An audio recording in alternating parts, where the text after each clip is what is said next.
What is the deal, boys? It is Annihilation here.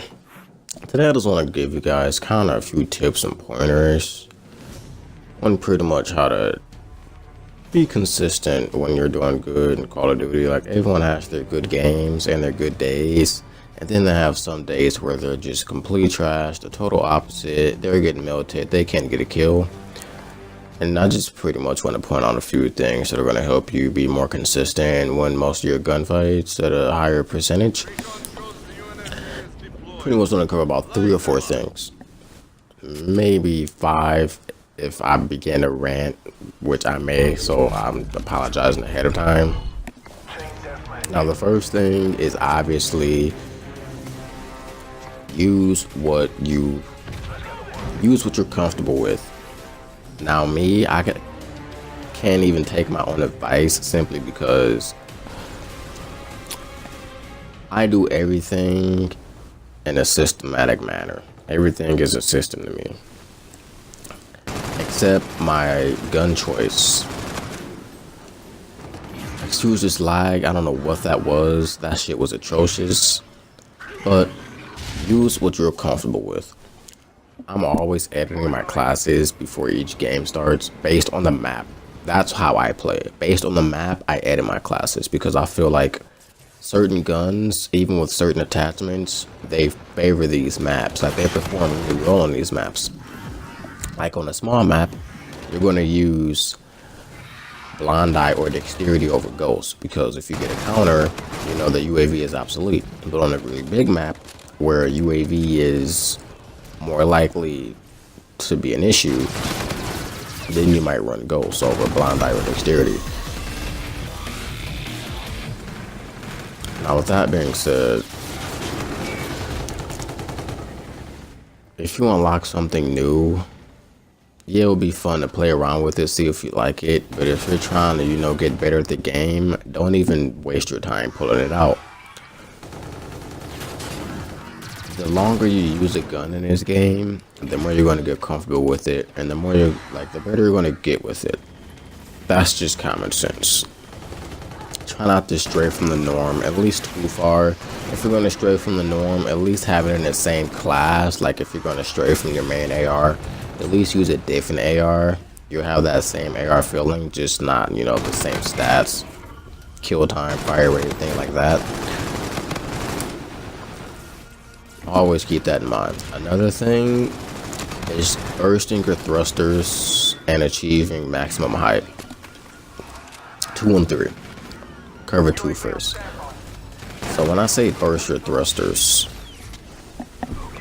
the best way to do this is without a scuff. The best way to do this would either be play bumper jumper or stick and move. It's a lot easier to burst your thrusters in those stick layouts.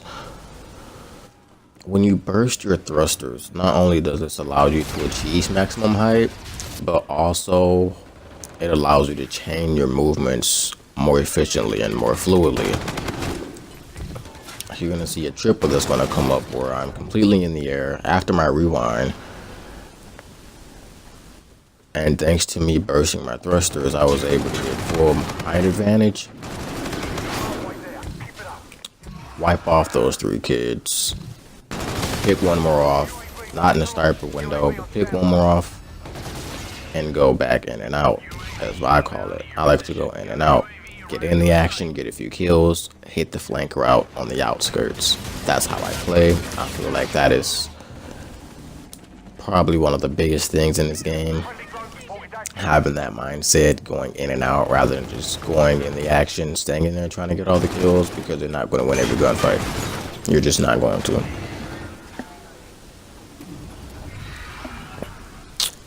Another thing that I really want to cover, since we already pretty much talked about maximizing your height, bursting your thrusters, is your sensitivity.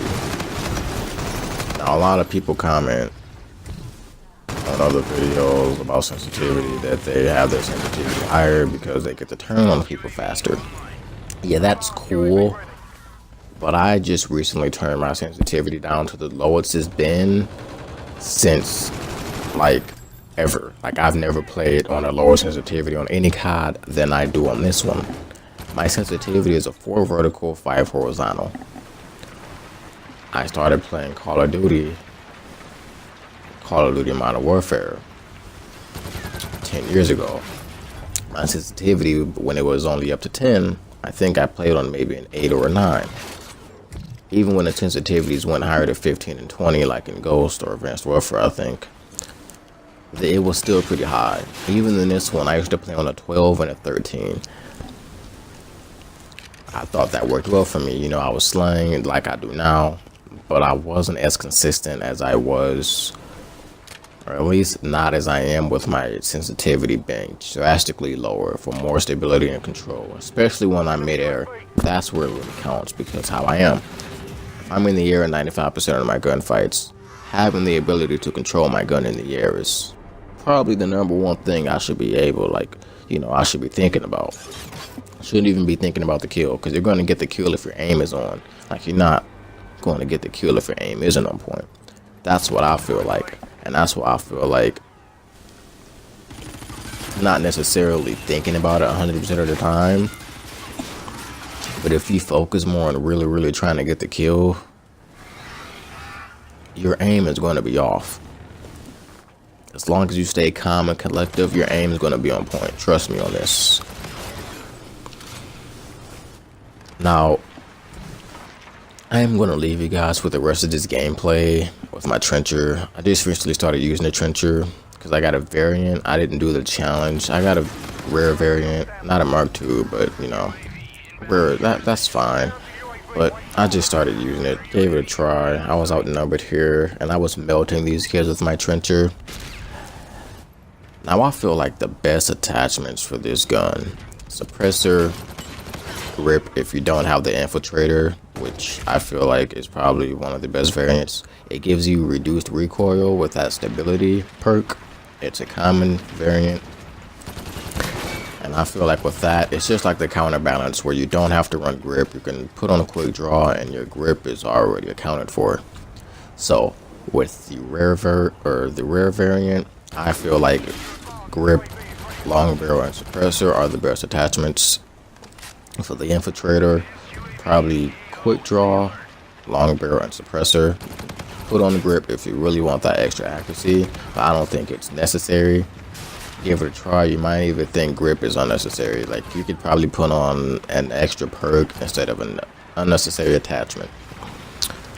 So I want to leave that with you guys. Leave comments. Maybe you guys already figured this out, but I'm pretty sure someone who is watching this video hasn't figured it out. So if you haven't, I really hope that this video helped you, and I will see you guys next time.